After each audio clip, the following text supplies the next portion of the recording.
Hi everyone, my name is Mary Catherine and I am a coach with the OAS Support Program. If you don't know about us, what we do is offer academic and social skills coaching. So if you're ever looking for resources, tips, or strategies, we can help you out. Book an appointment with one of our coaches online and choose a time that works for you. You can come once or you can come as many times as you need. It's totally up to you.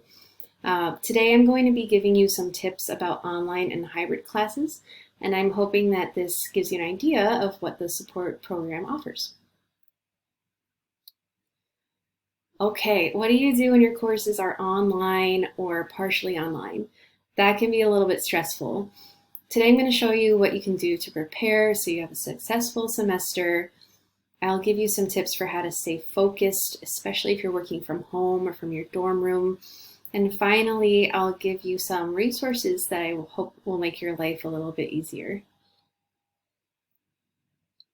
I'll start by giving you 6 ways to succeed. These are tips from students and professors alike, so you know they're going to be good.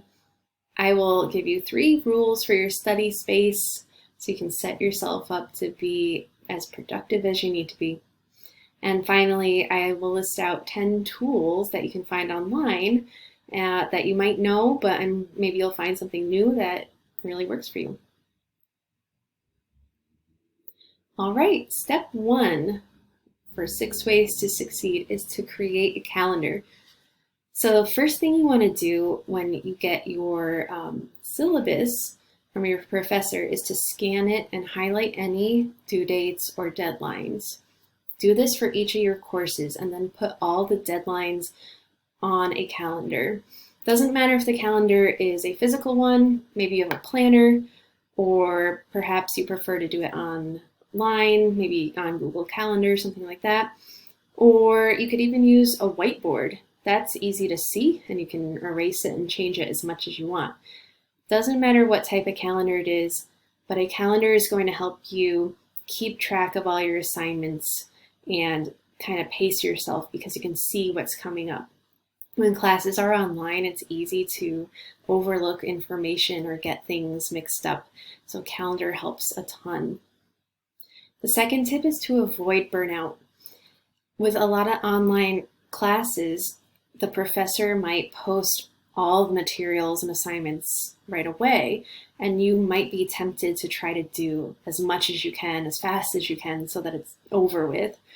But this can actually backfire on you because it adds to your stress and really can overwhelm you. So it's important to pace yourself so that you are less frazzled as the semester goes on. Number 3 is to try the Pomodoro technique. This is great if you have a huge project or paper or a huge test to study for. It's a way of breaking things down into smaller pieces so it's not as overwhelming. What you do is you pick a task that you want to work on and you set the timer for 25 minutes. You work on that task for that full segment. And when the timer goes off, you get to check off that you've done it. So that shows you your progress. And then you can take a short break. Maybe call a friend or go for a walk. When you do 4 segments, you get to take an extra long break to relax or do whatever you want. So this again is a great way to deal with those projects and papers that just seem impossible because they're so immense. Okay, number 4, try to figure out how you learn best. Some of us are visual learners, whereas others prefer to do things hands-on. Even think about, do you like to take notes by hand or do you like to do it on the computer? The better you know your learning style, the better you're going to do in your online or hybrid class. Number 5 is to participate early and often. In an online class, it can be kind of tough to participate if you're meeting on, seeing your classmates on the screen is just not the same. So it can be kind of awkward. And if you're in a discussion board type of thing, it can be easy just to kind of do the minimum. But the more you participate, the more you're actively learning, so you're going to retain the material And more than that, your professor sees that you're really committed to the class. So it's really a win-win. And finally, don't hesitate to reach out to your professor. If you have questions or you're struggling with the material, your professor is there to help you. So send them an email if you need help, because that's really going to show them that you care about the work and it's going to help you out. All right, moving on to your study space. The first step is to set up a routine. So some of us like to wake up early, others are night owls. That's fine. Figure out when you are most productive, like when you can really focus on your work, and try to set up a schedule around that. You want to stick to your schedule too. Don't wake up at 8 a.m. one day and then 1 p.m. the next day, because that's just going to throw off your whole routine. So stick to the schedule. Almost think of it like a work day. You want to make sure that you schedule time for breaks and meals, because that stuff is important. You don't want to work for 12 hours solid. That's not going to help you. And along that note, you want to make sure you leave yourself time for fun.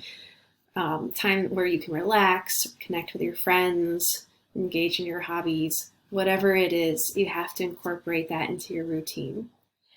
The next thing I want to talk about is how to optimize your conditions. If you're working in an area that has other people in it, whether it's roommates or family members, that can be really hard. And if you don't have a desk too, that's really difficult. But there's ways to optimize your space so that you can really focus. The first way is to reduce clutter. Clutter really detracts from your focus. So if you can just clear any area, whether it is a desk or if it's the kitchen counter, it doesn't matter. As long as you can have a nice, clear space to work. That includes the phone, so get the phone out of your workspace. Another way that you can optimize your conditions is to try to find a space that's your own. So it doesn't matter how big or small it is, if you have a dedicated space where you do work, then when you get there, you're going to be able to get done with your tasks quicker because you know that's why you're there. Another way to optimize your conditions too is to have all your materials ready for your class. So if you're in a synchronous online class, that means the class will meet at a certain time. Have everything ready before the class starts. So all your notes, your textbook, maybe you have your earbuds or headphones, a drink of water, anything that you need for the class, have it all there before the class starts so you're ready to go. Finally, step 3 is to practice self-care. This just means check in with your needs. Are you eating enough and healthfully? Are you talking to your friends? Are you resting? Are you engaging with your hobbies and exercising? All of these things are important in helping you really have a good work from home or from your dorm routine. All right, these are websites, apps, and extensions that I'm hoping will make your life a little bit easier this semester. The first two are YouTube and Khan Academy. These are great if you don't really understand a concept in class. You can search for a video or a tutorial on these sites and hopefully it will make it a little bit clearer for you. The next two are Firstnumeraid.com. This is really cool for your math, science, or engineering courses. It's kind of the same idea as YouTube, where you can search for a particular concept and you'll see a bunch of videos that help explain it. It's really nice. Beeline Reader is awesome. If you're doing a ton of reading on a screen, that can really tire your eyes out and it's hard to process the information after a while.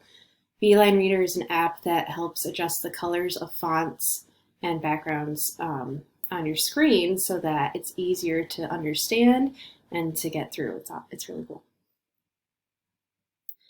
Forest is an app that uses the Pomodoro technique that I mentioned earlier. So instead of just setting a timer yourself, you can use this app. It's a great way to stay on task when you're breaking things down into small segments.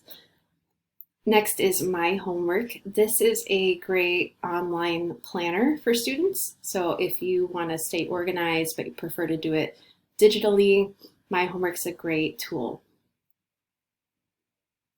Quizlet and Anki are two similar apps. They're great study tools where you can create flashcards and review before a big test.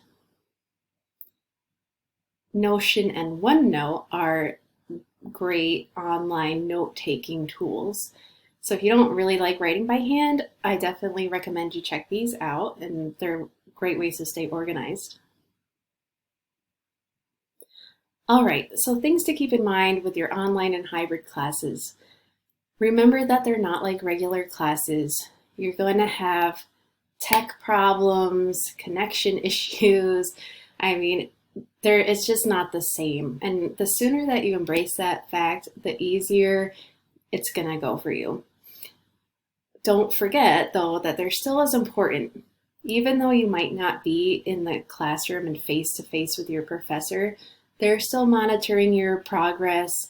And also, you can learn just as much in an online or hybrid class as in a face-to-face class. Just depends how much you invest into it. And finally, remember, you can do this. It's going to be maybe a little bit different than what you're used to, but with this tips and strategies I brought up, I know that you can have a successful semester. If you want any more tips, feel free to contact us. I've included our website here. Make sure that you use all caps when you are entering the site. We look forward to setting up an individualized coaching session with you and hope to hear from you soon. Thanks and good luck.